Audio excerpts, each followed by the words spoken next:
A rider is spotted galloping towards the camp on a sweat-lathered horse. The guards recognise him as one of their agents sent to spy out an enemy fortress in the south. They wave him through. The rider pulls the horse up sharply outside the commander's tent and rushes inside. The commander is studying a map on a table before him. He looks up and asks, "Well, what do you have for me?" "This," replies the agent, drawing a curved dagger from within his robe and, before anyone can react, lunging towards the commander with a deadly strike. But the commander's an old veteran. His reflexes have not been dimmed by age. He bends back, pushing the table out in front of him, causing the agent to stumble. The guard takes his chance, draws his sword and drives it through the assassin's body, spraying red droplets over the parchment map. Yes, today on Bane Wars, we're talking about espionage.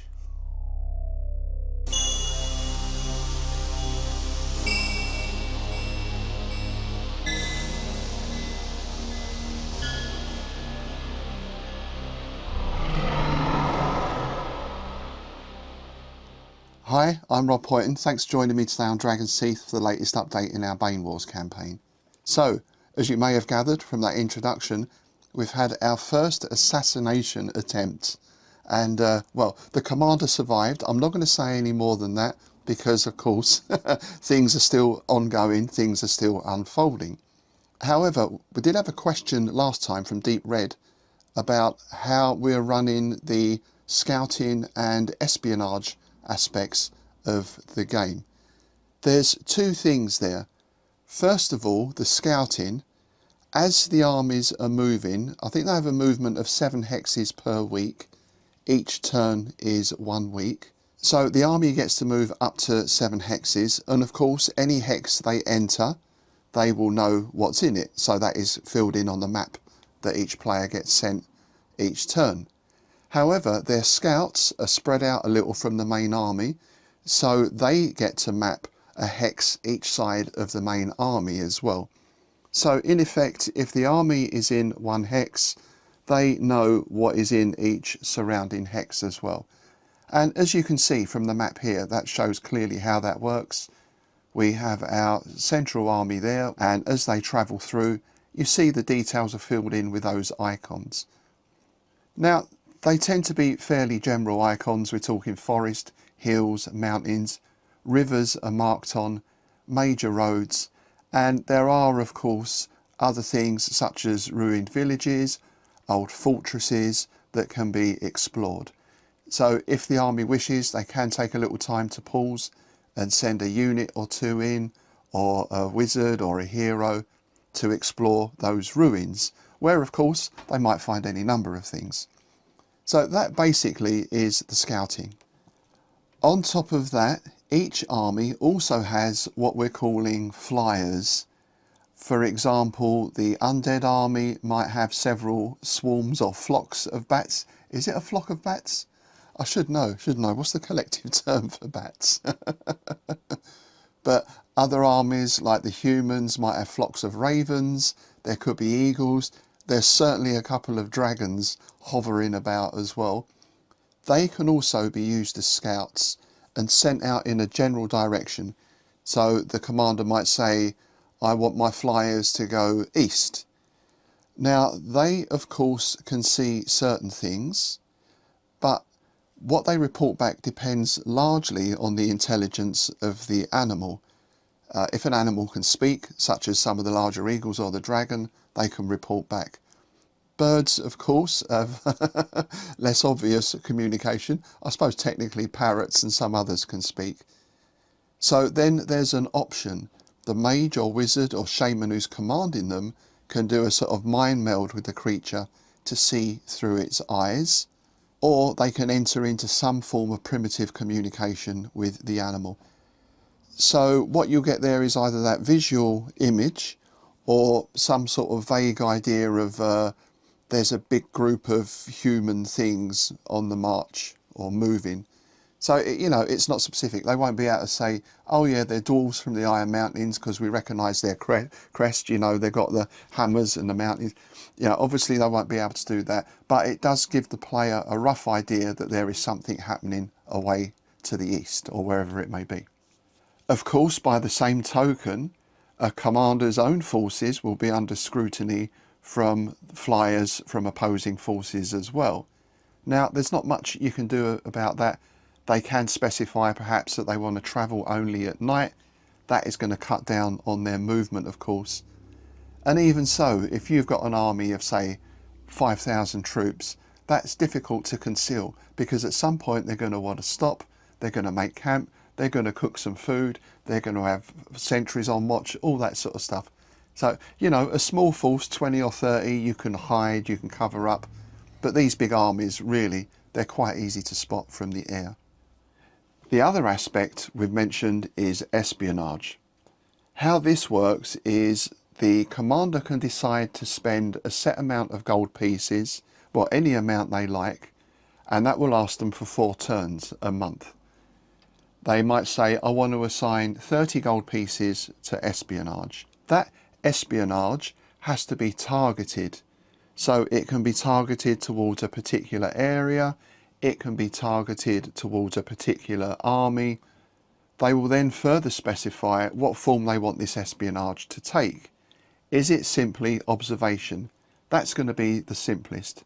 You send a couple of scouts out, or you hire in some rangers or whoever it is, and they basically keep an eye on the enemy force and they tell you, oh yeah, they've just crossed a bridge, they've just occupied an old fortress, they've set up a supply line, that type of thing. Of course, that can go all the way up to, as we heard at the start, I want to try and assassinate the enemy commander.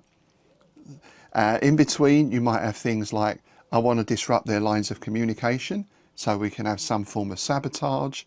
We can have things like, I want to sow unrest and distrust amongst the troops, so they actually have to infiltrate that army and start spreading rumours and similar. Now, how each of these works is really just on contested dice rolls. So now and again I ask a player to roll a dice. I never tell them what for. Sometimes it might not be for anything, but you know, it's good to keep players on their toes. So they make a dice roll, the spy or assassin or whoever also makes a dice roll, and we compare the results. I will then take into account various factors. Let's say, for example, Commander A wants his spy to infiltrate the army of ogres, if we had one, and he wants them to stir discontent amongst the ogres. Right, well, how do you infiltrate an army of ogres if you're a dwarf or a hobbit or even an elf or human, for example? So that's going to be quite a difficult one to do. That means you've either got to try and find someone you can bribe in order to help you. You've got to bribe an ogre, that sort of stuff. If it's a human army, say, and it's a human spy, then that is going to be much easier for them to infiltrate and hide themselves in amongst that force. If it comes to assassinations, then, you know, similar rules apply. In the example we just had, that first assassination attempt, the assassin, to all appearances, was the commander's own agent, who a few weeks earlier he'd briefed to go to this enemy fortress and spy it out, find out what was going on. In which case there was no reason to suspect this agent. He's coming back, he's sent word ahead, he's got an urgent message for the commander. Great, you go straight in, you've got instant access to the commander. So actually getting to the commander wasn't a problem, but unfortunately the dice roll he made was very low, the commander's was reasonably high, so things ended the way they did. Now, why that agent became an assassin, or if it is even that agent, is another question. And I said I'm not going to go into detail on that right now.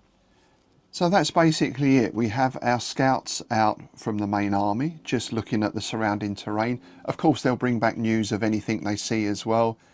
As it happens, if I show you the map now, well, first of all, let me show you the map at the start point.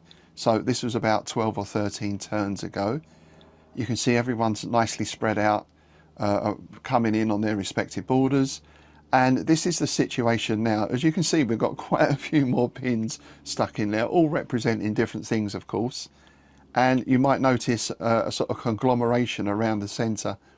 This is where we've got the main trouble brewing at the moment. If you watched last time, you would have seen those dwarves got kicked out of their mountain mining operation. They've got a relief army coming on the way. There are other forces drawing in close as well now. And in fact, we've just got negotiations opening between the orcs and the fire elves. So it's going to be interesting to see how that develops. Just added to that as a final thing, we also have the idea of lore. As the armies explore, they are finding artifacts perhaps, or things are cropping up, strange scrolls and parchments. Sometimes they might know what these are. Other times they're sending messages back to their home bases, and there the wizards, the mages, the scholars, the lore masters will try and research these things to find out what they are. And of course that information is then relayed back to the commander in the field. So it might be they find that something they've got is a very powerful elvish item perhaps. Now they may not be able to use that themselves, but this could be a good thing to have if you're negotiating with the elves. So there's that element of lore going on as well. And as I said, I've been happy to say that most of the players have got involved in that and started inventing their own lore as well to give their armies a reason for exploring. Of course, there is the natural reason of they're looking for resources, they're looking to expand their borders, but we're getting all these little backstories coming in as well now, which layers in another nice level of intrigue, if you like, as well.